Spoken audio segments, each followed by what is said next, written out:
Elle est venue sermonner vivement les commissaires européens au sein même de leur institution.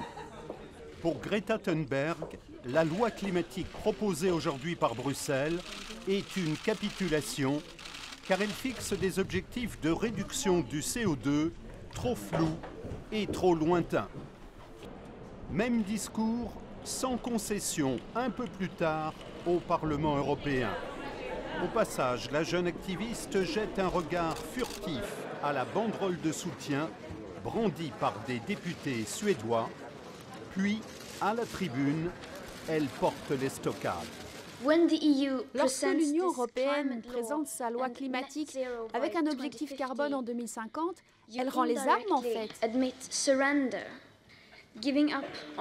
laisse tomber ses promesses et renonce à tout faire pour assurer l'avenir de ses enfants.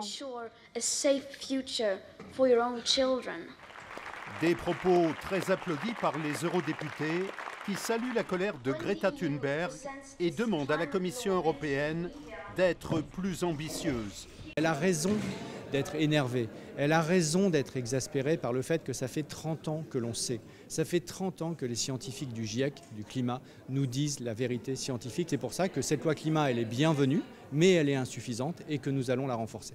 Nous avons tous les moyens d'atteindre ce que nous demande la science, pas ce que nous demande Greta Thunberg, ce que nous demande la science, de réduire de 65% nos émissions de gaz à effet de serre. À quel horizon ? D'ici 2030. D'ici 2030. Nous avons 10 ans pour transformer notre économie. Un défi immense qui, pour Greta Thunberg, passera par une volonté politique européenne plus affirmée.